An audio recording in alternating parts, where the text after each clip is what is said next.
Okay, good day students. Since we are in health break situation, so we have to divert our discussion through online mode. That's why I was creating this video lessons po para ma-secure na hindi po kayo mahuhuli with regards to our discussions. So before we proceed po totally to module 5, let's go back po muna with regards to module 4.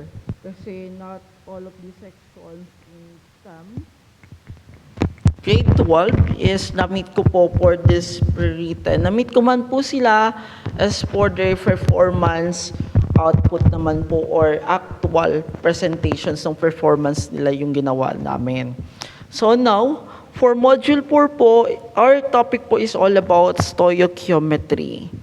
So in this module po or lessons, we have different learning objectives na we have to attain at the end of the lesson po. So, our learning objectives po na kailangan ma-achieve at the end of the lessons or discussions. Number 1, define atomic mass, formula/molecular mass, Avogadro's number and mole. Ikalawa is determine the formula/molecular mass of a compound. Ikatlo po, illustrate the relationship between Avogadro's number and mole or number of particles. So for our main topic outline or pinaka-highlights po ng pinaka-discussions natin. So ito po yung pinaka-topic outline natin. Now we have to attain po at matapos natin yung mga topics na nandito. So unang-una is the atomic mass. Ikalawa po is the Avogadro's number. Ikatlo po is the mole concept.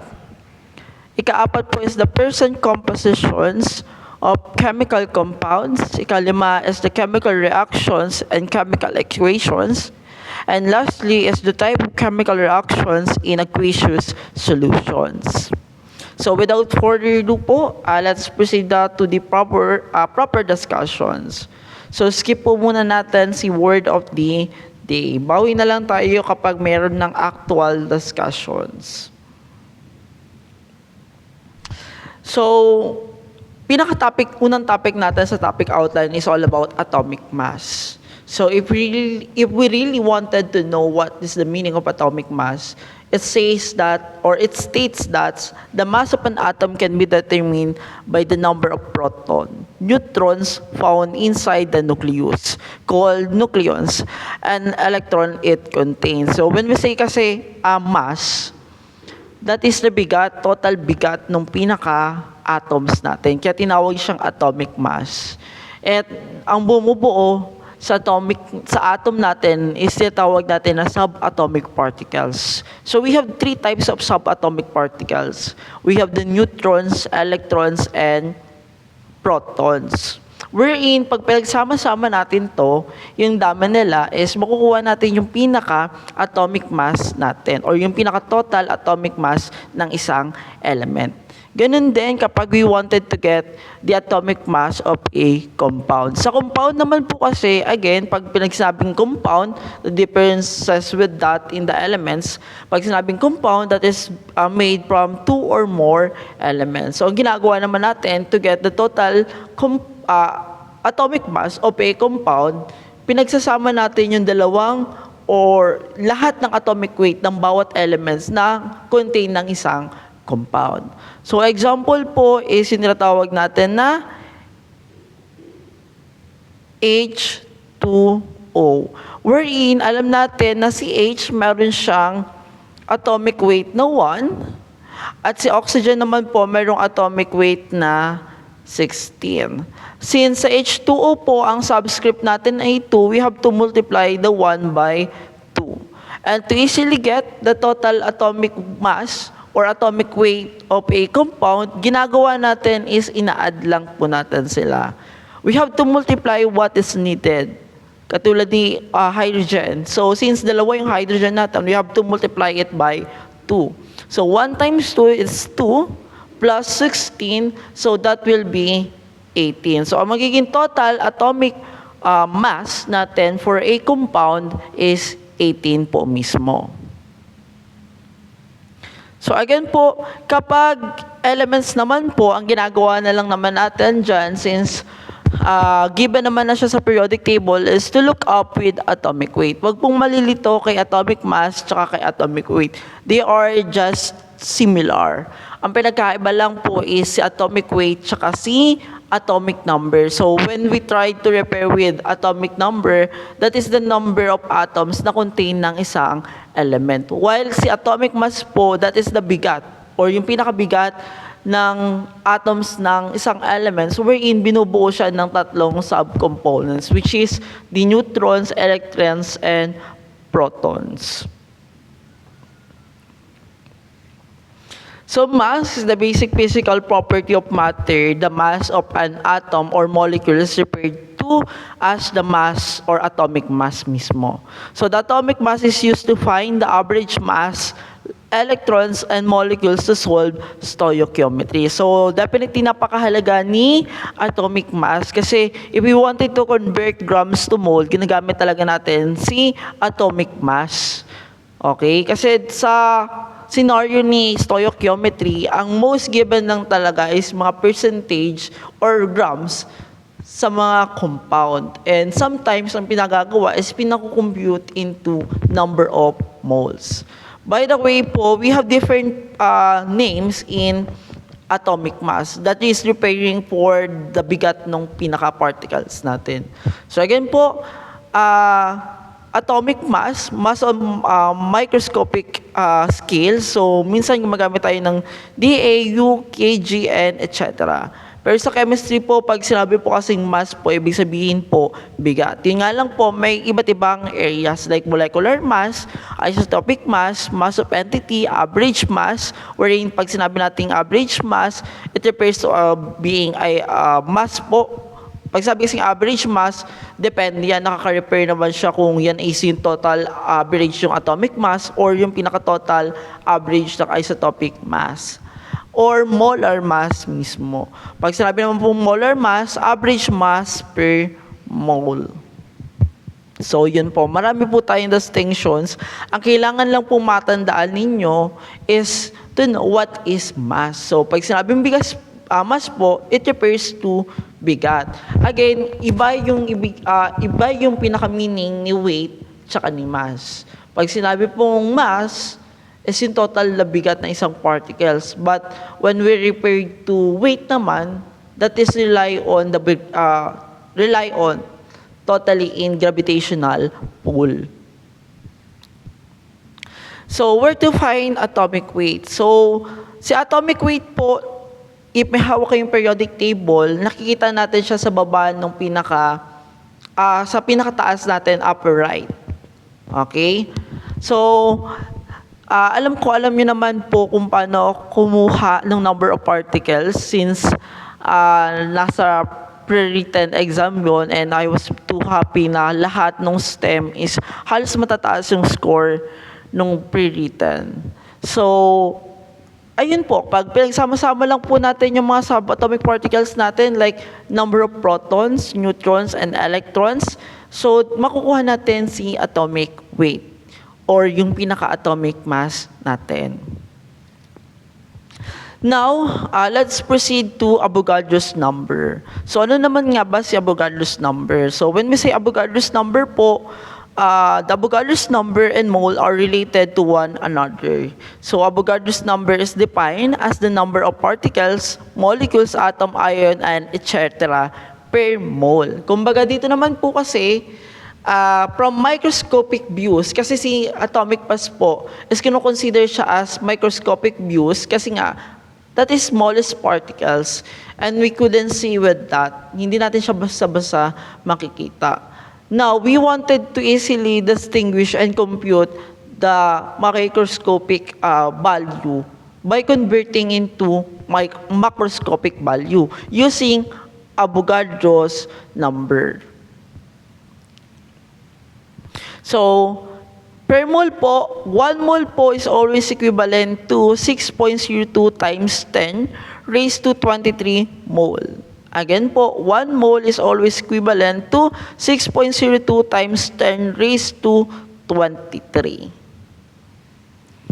So, for example po, 1 gram of hydrogen that is always equivalent to 1 mole, and that is 1 mole po is always equivalent to 6.02 times 10 raised to 23, Avogadro's number. Kumbaga dito po, from particles, yung 6.02 times 10 raised to 23, kino-convert natin siya into number of moles. So, yun lang po ang tatandaan ha. Pag magko-convert tayo ng Avogadro's number or ng number of particles into Avogadro's number or moles, again po, pag sinabi pong 1 mole, that is always equivalent to 6.02 times 10 raised to 23. So, we have illustrative example.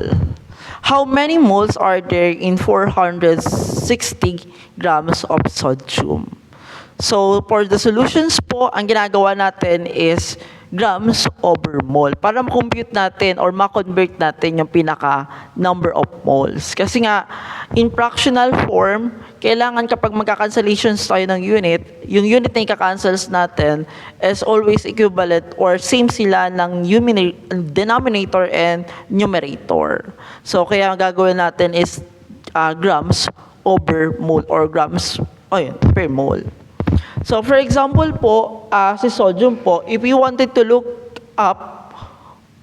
to with periodic table, makikita natin na yung pinaka atomic mass ni sodium is 23. So, divide natin yun, grams over mole. So, para makancel yung grams, since grams po ang kailangan natin i-convert, i-reciprocate po natin siya. Yung pinaka-total actual fractional form kasi is grams over mole.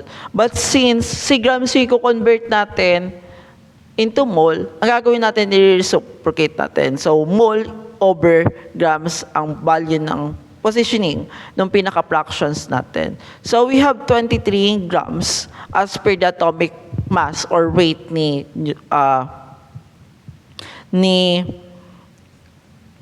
sodium. So, ang gagawin lang natin, 1 mole divided by 23 grams multiply by 450 grams. So, both sign po na grams or unit ng grams, ika-cancel na natin. Kasi nga, as per the rules of the fractions po, pag pareho sa denominator tsaka sa numerator, ang ginagawa natin, kina-cancel na natin yung sign. At kung ano man yung matitirang sign or unit, yun na po yung ginagamit natin as part of the units ng ends natin para makuha yung pinaka-last value. So, para mas madali, instead na i-divide nyo pa or tsaka nyo yung multiply, gawin na lang natin is 460 divided by 23. So, at the end, makakakuha tayo ng 20 moles mismo. So, kuha po kung paano. Again po, kapag we wanted to cancel out the units po, pwede tayong mag-reciprocate. Okay? Pwede nating baliktarin si numerator at si denominator para ma-cancel out yung units. Basta, alamin lang natin yung values na i-replace natin mismo based on the given statement. Sa statement number 1 kasi, ang hinahanap is 20 yung hinahanap na units is mole. And ang units na kailangan natin i-replace is grams to moles. So that's why we have to reciprocate that. So in problem number 2 naman po, in problem number 1, how many sodium of an atom are there? So dito po, from moles, i-convert natin siya into number of particles or yung pinaka-Avogadro's number. So again po, 1 mole is always equivalent to 6.02 times 10 raised to 23.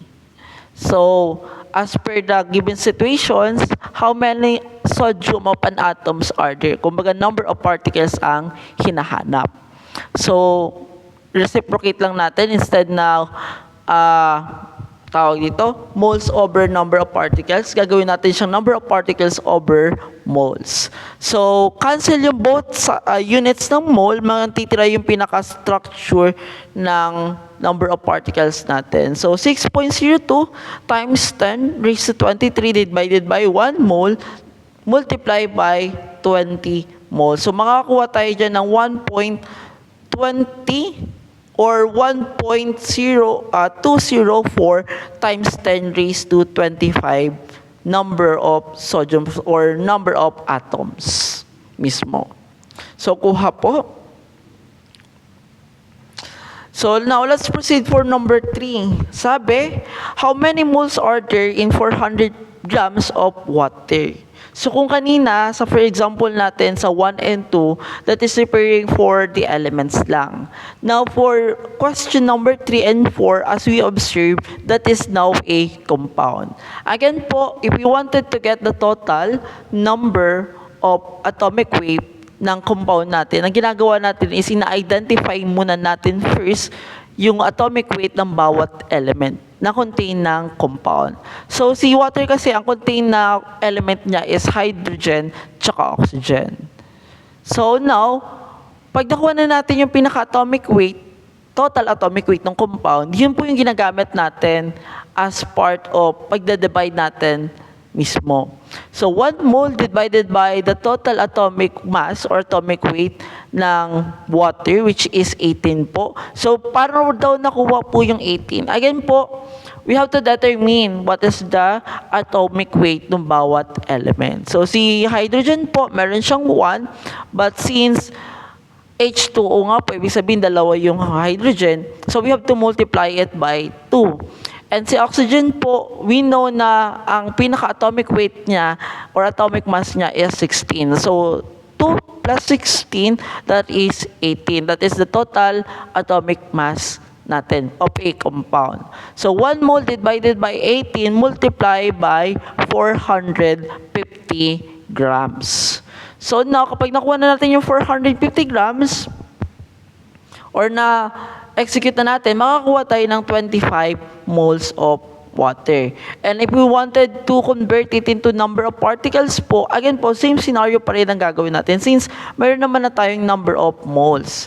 So, 6.02 times 10 raised to 23 divided by 1 mole multiplied by 25 mole as per the given in question number 3. So, 1.51 times 10 raised to 25, yung pinaka makukuha natin as number of particles or water molecules. Now, for number 5, given, so, si aluminum daw is mayroong 23 atomic weight or atomic mass, while atomic number niya is 13 and yung pinaka-charge niya ay positive 3. Ang question is, how many neutrons are there in 135 grams of a aluminum? So, ang gagawin po muna natin, i-convert muna natin yung grams into moles. Now, kapag na-convert na natin yung grams into moles, i-convert natin siya into Avogadro's number. Pag na-convert na natin into Avogadro's number, i-convert naman natin yon into number of neutrons. So, again po,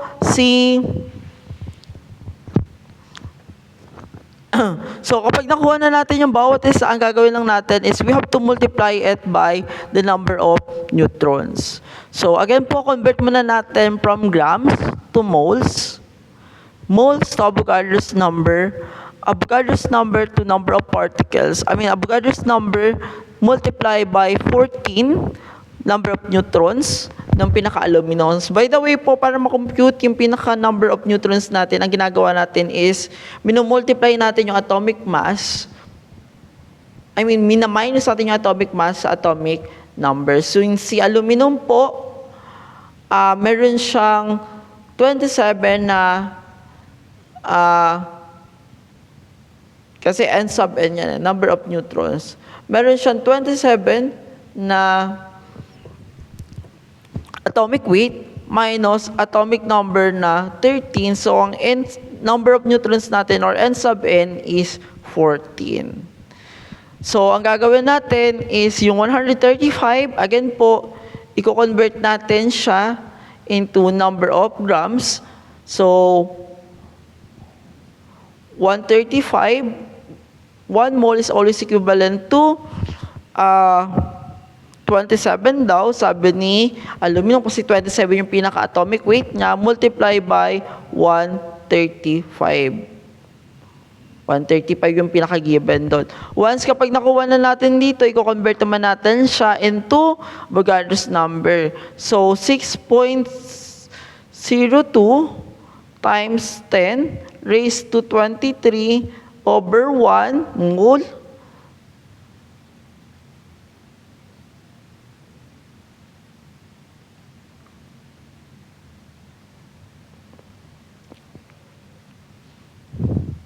Okay. Multiply kung ano man yung nakuha natin dito, yung pinaka number of moles. So, cancel yung pinaka sign kasi yan ay moles. Then, dito din po ay moles. So, cancel out. Pag nakuha na natin siya, so yun po, i-multiply natin siya by 14.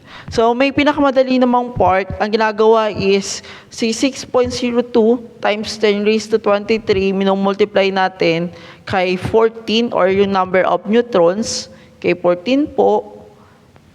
Tsaka natin siya divide by 2. Ang magiging bearing lang is medyo iba yung pinaka-exponent pero sakto yung pinaka-sagot. Pag ganun po is okay lang po kasi doon na papasok yung tinatawag natin na accuracy and precision.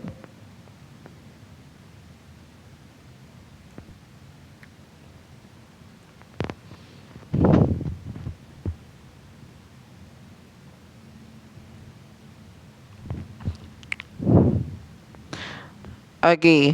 Now, let's proceed with the differences between mole concept po.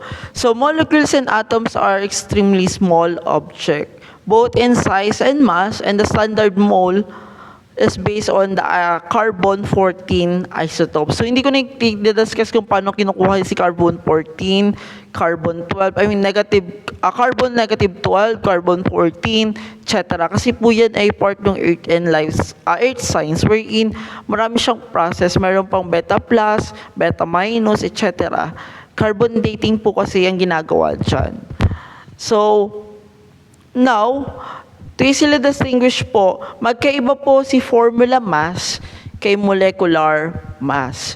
So, pag sinabi po nating formula mass, that is written into empirical formula. Pero kapag sinabi po nating molecular mass, that is written on molecular formula. Again po, kapag sinabi po kasi empirical formula,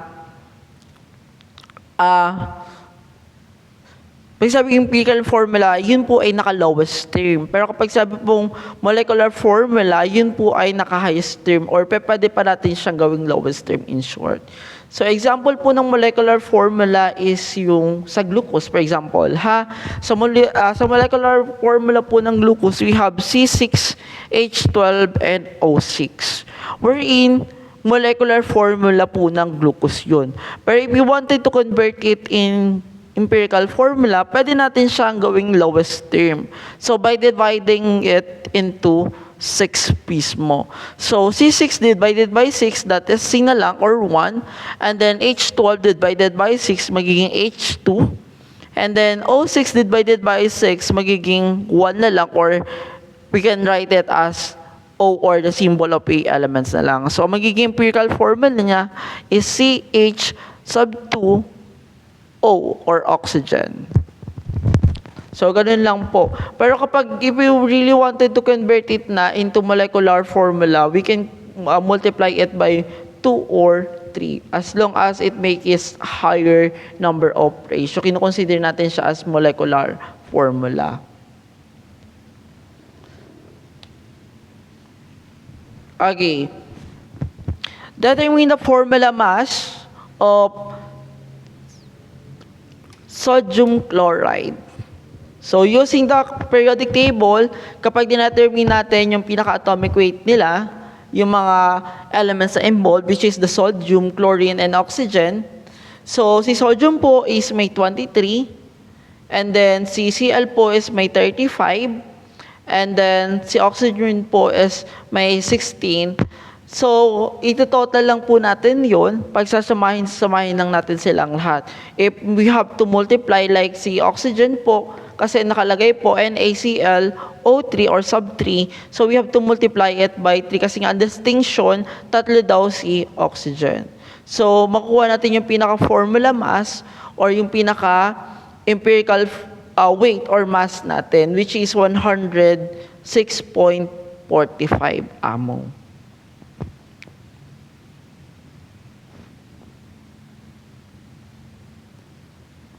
So empirical formula of a chemical compound is the simplest positive integers ratio of an atom present in a compound. While molecular formula is a chemical formula that gives the total number of atoms of each element in each molecule of a substance. Molecules of a substance. Kumbaga, pag sinabi pong empirical formula, ito yung pinaka-simplest form.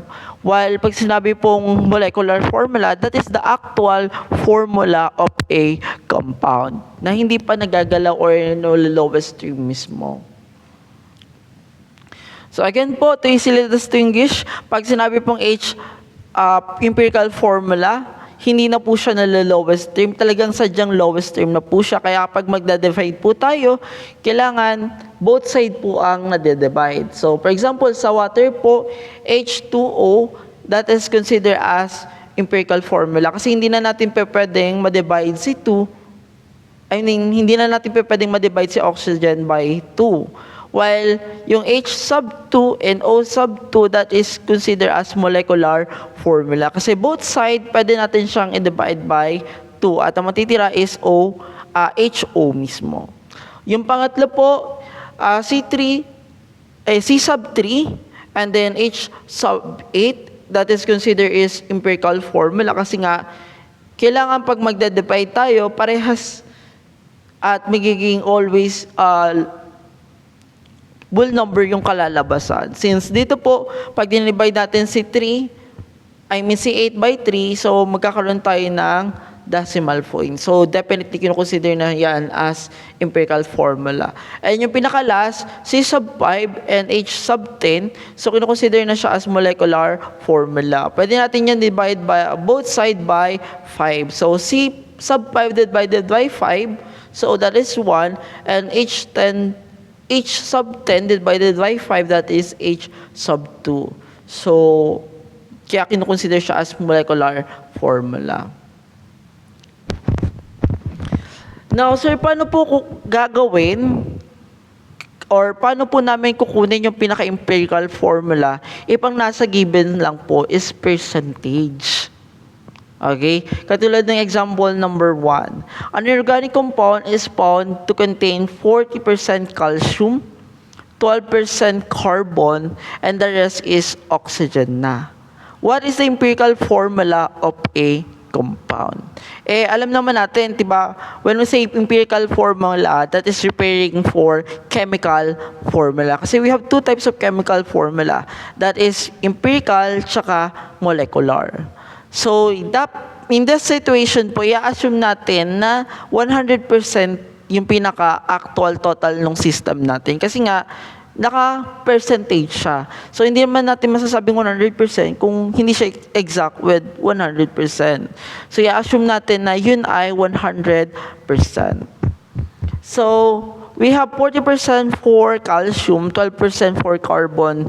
Ang gagawin lang natin, calcium plus carbon, minus 100, makukuha na kagad natin yung percentage, the oxygen. So, si carbon po, we have 40 grams. And then, si calcium po, we have 40 grams. Si mass po ni pinaka-carbon is we have 12 grams. While si oxygens po, we have a total of 48 grams. Now, from grams, i-convert natin siya into number of moles. So, to convert it into number of moles, ang ginagawa lang natin is dinidivide natin siya into atomic mass ng bawat elements. Again po, si calcium po, if you wanted to look to in periodic table po, ang atomic weight ni calcium is 40 or atomic mass niya. While si carbon po is 12 and si oxygen po is 16. So, 40 divided by 40, makukuha tayo ng number of moles na 1. Kasi cancel out yung both grams na sign. So, matitira is yung mole. So, we have to use the unit na mole. And then, si carbon po, we have 12. And 12 din po yung pinaka atomic mass niya or atomic weight niya. Kaya makakuha tayo ng 1 mole. While si oxygen po, we have 48 grams as per the percentage. Wherein, ang pinaka-atomic mass niya naman ay 16. So, kung i-divide natin yon, we have 3 moles po. After getting the number of moles, we have to divide it by the lowest ratio. Kailangan natin i-pick up yung pinaka-lowest ratio para makuha na natin yung pinaka-final subscript ng pinaka-empirical formula natin. As we can see in the given, ang pinaka-lowest ratio natin dyan is si Ca tsaka si carbon. Still may pinaka-lowest mole mismo. So, ang ginagawa lang naman kasi natin we have to determine the lowest possible ratio. Okay? Kasi kung sa mole lang tayo magbe-base ng subscript, ang tendency niyan, there are times na nakadecimal si mole. Kaya, as much as possible, you wanted to figure out what is the lowest possible ratio. At yung ratio na yun, yung gagamitan natin as the subscript ng pinaka-empirical formula natin. So again po, ang lowest possible ratio natin is 1. So, ang lowest mole natin is 1. I-divide lang natin yun sa bawat isa. Okay?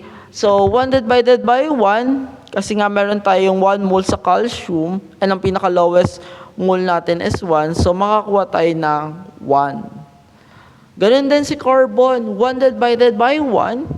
Kasi nga po, 1 yung pinaka-mole natin na nakuha kay carbon, and 1 din yung pinaka-lowest mole din. So, makakuha tayo ng 1. There's no possible ratio na kundi 1.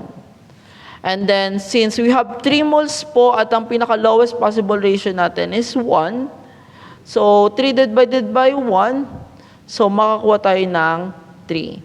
So, kung isusulat natin yung pinaka-empirical formula natin, huwag pong kakalimutan yung pinaka-tatlong dot na pa-triangle. That is the meaning of therefore. So, therefore, the empirical formula is Ca sub 1, C sub 1, or O sub 3. Pwede natin siyang i-write as Ca, C, O sub 3. Kasi nga po, kapag isa lang po yung contain ng elements sa isang compound, ang tendency na ginagawa natin is we used to write the coefficients na lang. Hindi na tayo nag-add ng subscript as 1.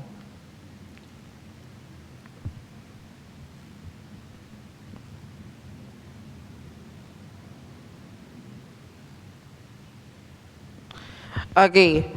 So now let's proceed naman po. Sir, paano naman po kinukuha si molecular formula? So, molecular formula naman po tayo. Kung yung nauna is pagkuha ng empirical formula, dito naman po is molecular formula. Again po, magkaiba si molecular formula kay empirical formula. For example po, si oxygen po, ang empirical formula niya or EP is H2O. While kay water po is ang molecular formula niya or tinatawag natin na MF, molecular formula para insert na lang acronym. So, H sub 2 and O sub 2. Wherein, pag kinuha natin yung pinaka-empirical weight nilang dalawa, magkaiba po ang magiging result. Kasi nga po, ito po ay naka-empirical formula. Okay? Naka-empirical formula siya. While itong kabila po is naka-molecular formula. So, si hydrogen po, meron lang siyang isa, wherein we have to multiply by 2 kasi nga dalawa yung subscript, ibig sabihin dalawa yung containing or hydrogen. While si oxygen po merong 16. So ang pinaka-empirical weight or EW natin or yan is makakuha tayo ng 18. While kay molecular formula po, we have H po, H sub 2. So, wherein yung H po, ang pinaka-atomic mass niya is 1, we have to multiply by 2.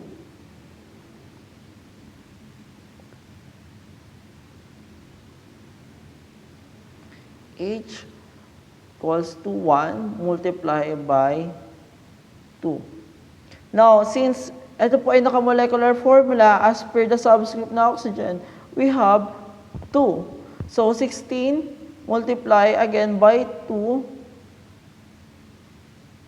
makakuha tayo ng 34. Kasi nga, 16 times 16, that is 32 plus 2, 34 na pinaka-molecular weight or yung pinaka-tinatawag natin na MW as the acronym.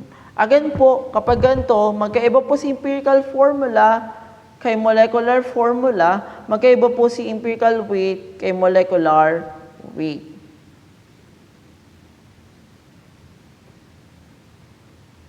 Now, for question number 3 po, a compound is composed of 75.46% carbon, 4.43 hydrogen, and 20.10 oxygen by mass. It has a molecular weight of 318 grams per mole. What is the molecular formula for this compound? So in the situation po, ang given lang is the percentage and then the total molecular weight. Kagaya ng explanation ko kaganina, iba si empirical weight kay molecular weight. Now, in these situations po, ang gagawin natin is i-convert muna natin si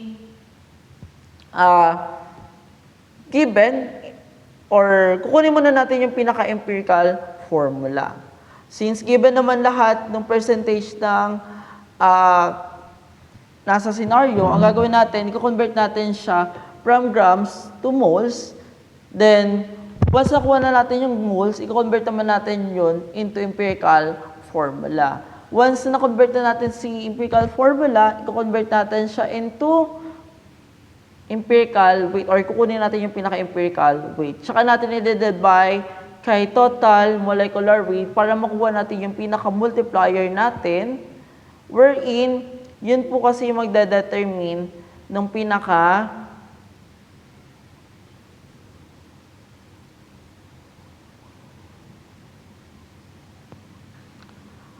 yun po kasi magdedetermine ng pinaka-multiplier natin para makuha natin yung pinaka-molecular formula natin. So, let's go back to process po again muna.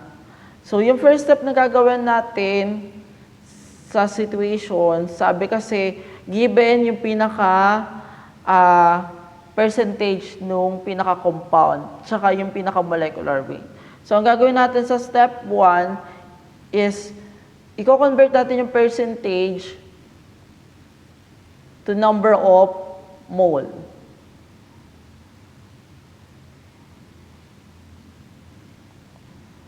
Second to po, from number of mole po,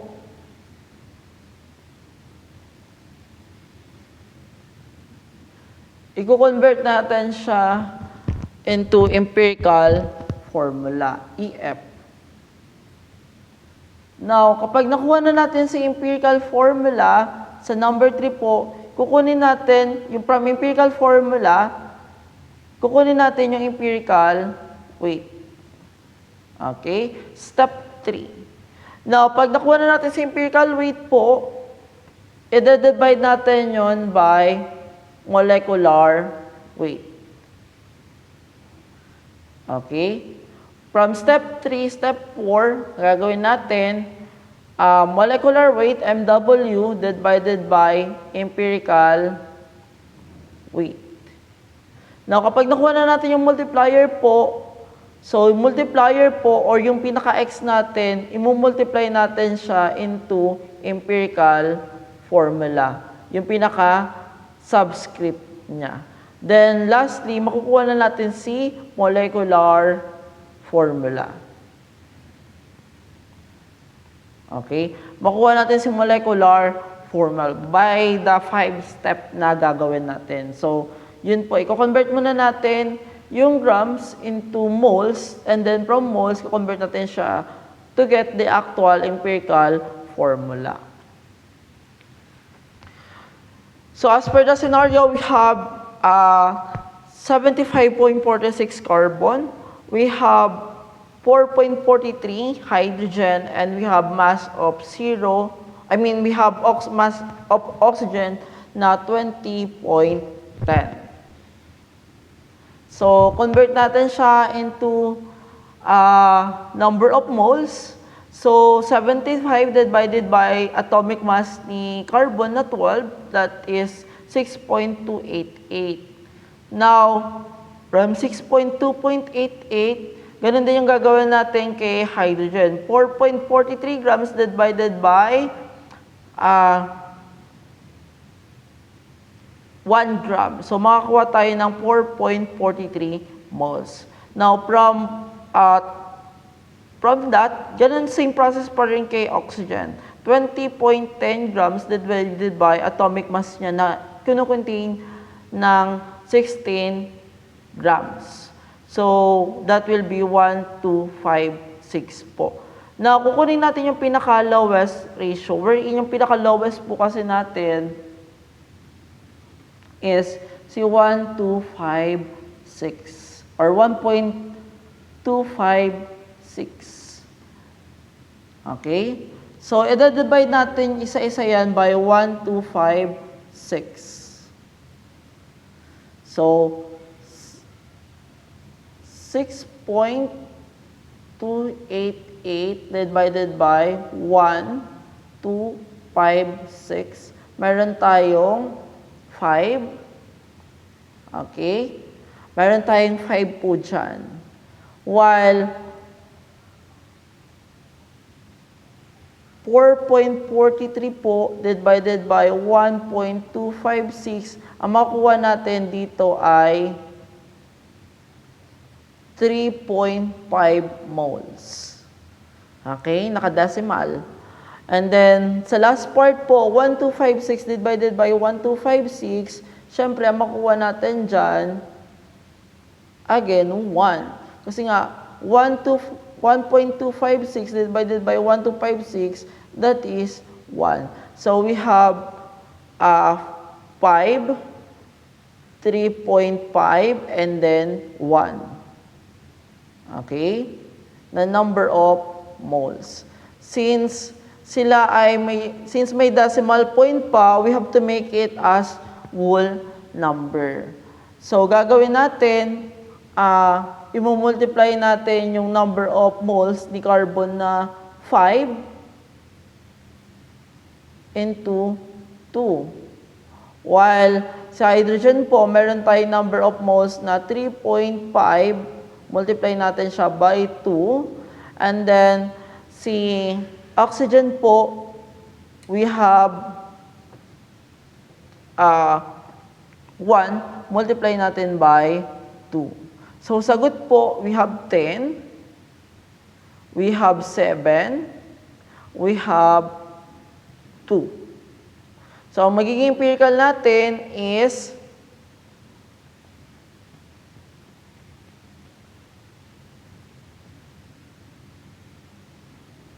C sub 10, and then H sub 7, and then oxygen sub 2. Okay? Yan yung magiging pinaka-final empirical formula natin. So, proceed tayo sa step 3. Kunin na natin yung pinaka-empirical weight. Okay? So, since we have 10 po in carbon po, so 10 multiply by 12, kasi nga yung atomic mass, baliktad. Yung atomic mass ni carbon is 12, and as per the subscript, siya po ay 10. Multiply lang natin yan. And then si hydrogen po, ang atomic mass niya ay 1, multiply natin sa 7. Kasi nga po, ang subscript ay 7.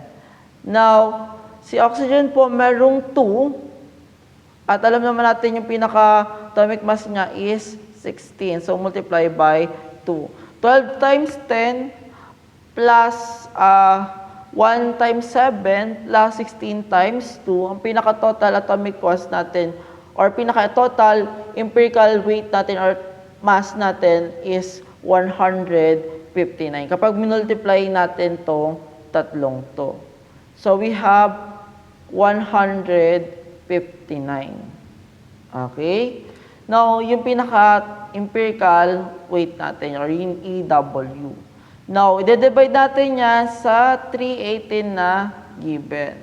So, 318 divided by 159, that is 2. Yung value ng x natin will be 2. Okay? So now, etong 2 na to, para makuha na natin yung pinaka-final na molecular formula natin, i-multiply natin itong multiplier na to sa subscript na meron si empirical formula natin. Again nga po, ang empirical formula natin is C10, H7, NO4. At yung pinaka-2 natin, or yung pinaka-x, value ng x natin, ang value ng x natin is 2. So, 2 times 10, that is C20. 2 times 7, that is H14. And then, 2 times 4, that is O sub 4. Okay? Ay, hindi. Ito pala ay 2 lang kanina. That is 2.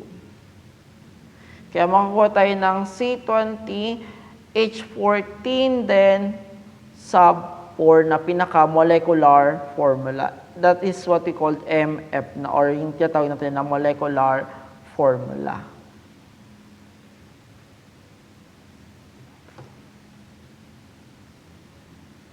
So, tama naman yung calculations natin. Again po, kunin muna natin yung pinaka-atomic weight or total atomic mass ni empirical formula. I-divide natin siya sa given na, kasi nga po, empirical formula is equal to molecular formula.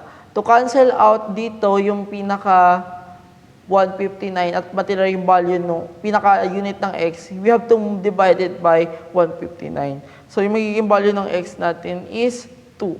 Nagagamitin natin na as pa-multiply dito sa empirical formula natin. That's why ang magiging molecular formula natin is C20,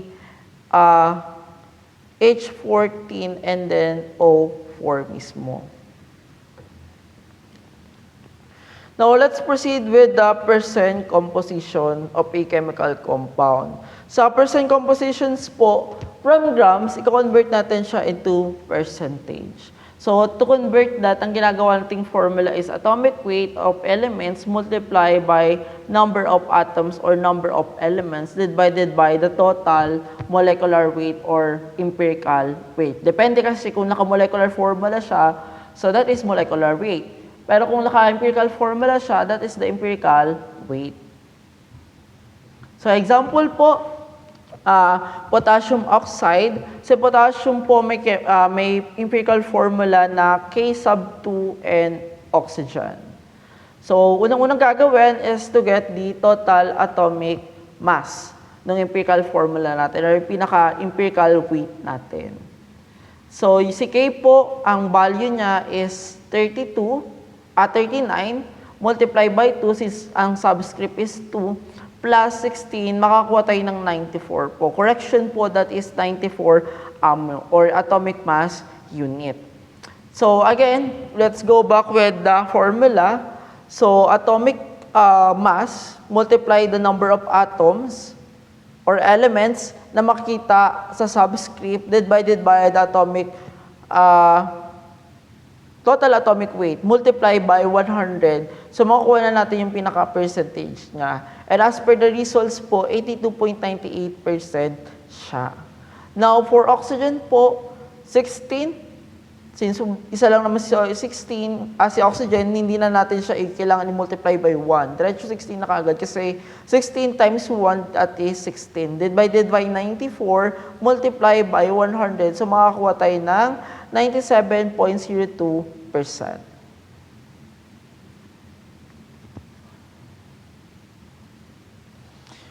So let's proceed with chemical reactions and chemical equations. So chemical reaction is a process that involves the arrangement of molecular or ionic structure of a substance which different to change in physical form or nuclear reactions. Again po, if a compound or elements undergoing chemical reactions, definitely po, hindi na siya mababalik from the original states. Kasi po, nagalaw na po yung pinaka-molecules. Again, magkaiba si physical change tsaka si chemical change. Pag sinabing chemical change, it's undergo chemical reactions wherein nagkaroon ng interactions between molecules, ions, and etc.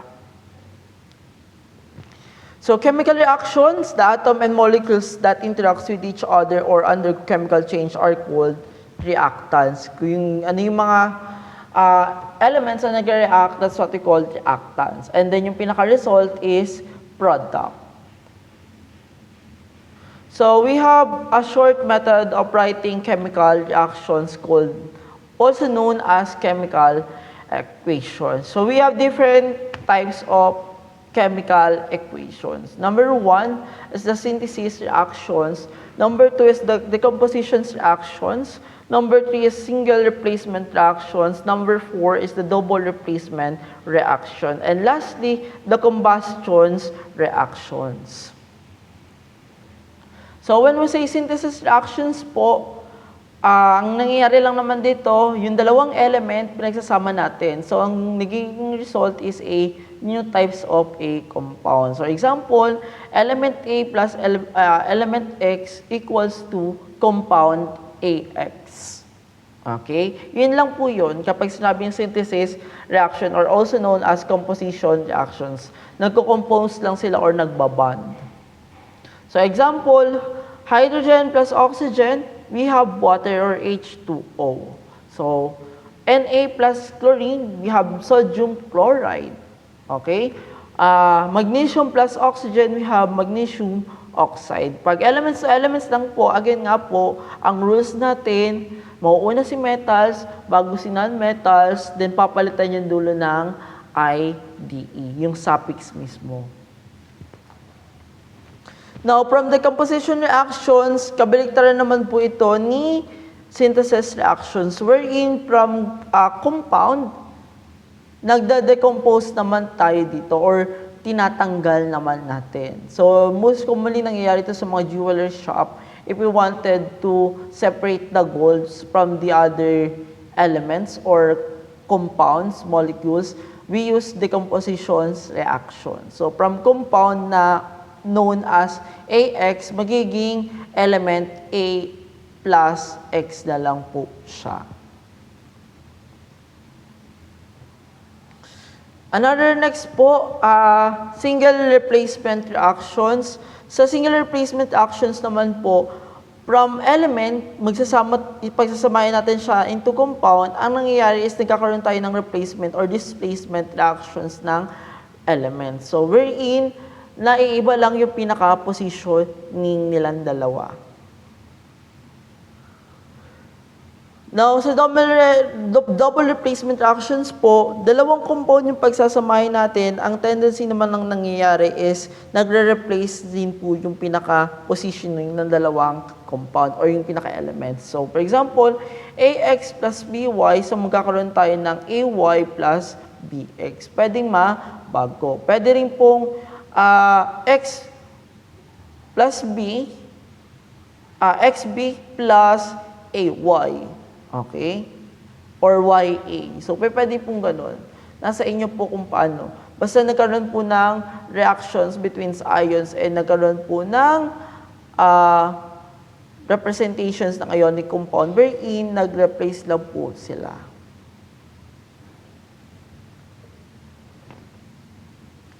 Now, next po yung pinakalas is the combustion reactions. Again po, pag sinabing combustion reaction, it symbols oxygens and hydrogen. Wherein, ang pinaka-byproduct nito is to produce different amounts of energy. So, for example, si gas, nabigyan siya ng too much oxygen, so naka-receive din siya ng hydrogen molecules, and then, nagkaroon ng high temperature, there is a tendency na mag-ignite or sumabog. So, types of chemical reaction in aqueous solutions po. So, we have different types. Unang-una dito is yung precipitation reactions. Ikalawa is the acid-base reactions. And ikatlo is the oxidations, reductions, reactions. Pag sinabi pong precipitations reactions po, and precipitation reactions po, anions and cation contact each other, and an insoluble ionic compound precipitate out of a molecules. Kumbaga kasi, we have different types of bonding. We have ionic, covalent, and hydrogen bond. Lalo na kapag sa ionic compound po, nag-sharing of electrons lang naman po kasi hindi po kasi sila nag-donate. I mean, sa ionic compound po is nag-donate sila. Wherein, ang nangyayari, may mga molecules na nagpre-precipitate during these reactions. Pero still, kung ano yung elements na nandun, yun pa rin po. Nababago lang po sa charge nila. Next po is the acid-base reaction. Sa acid-base reactions po, ang nangyayari po is, pinagsasama natin yung different elements, especially from non-metals to water. So kapag yung elements po is natunaw sa water, that is undergoing with acid-base reaction. Wherein, ang tamang pagsusulat ng chemical equations nila is mauuna si hydrogen plus the elements na natunaw sa solutions plus the term na acid word. Kasi nga po, that is indications na si solutions, si solvent natunaw sa solutions. So that is the acid-base reactions. And then lastly is the oxidation reduction reaction. So isa lang naman yung sinasabi dito, yung isa nagigain, yung isa nag-lose. Parang Lewis structure lang po kasi they have to attain the octet rules. Wherein sabi sa octet rules, kailangan makawalo silang bilhin sa electrons para masabing stabilize. And not all of the elements naman sa periodic table except with noble gases na stable na talaga, na no need with bonding with other elements. So the rest po is imbalance na. Hindi sila equal to 8. So that's why they have to interact with other elements. So pag na-meet nila yung octet rules, so masabing balance na sila. Yun nga lang, they have to undergo with different modes of bonding. Pag ionic compound, nag-share, nagdo-donate. Pag ionic, nag-share or nagdo-donate. Then sa covalent and then hydrogen bond, yun nga lang po, in that process, merong isang nag-lose, merong isang nag-gain. Pero still, they have both beneficials. Nagiging equals or nagiging balance po sila dalawa. So, yun lang po muna sa pinaka-topic natin for Module 4. So, hopefully, naintindihan nyo po yung Module 4 natin. Thank you.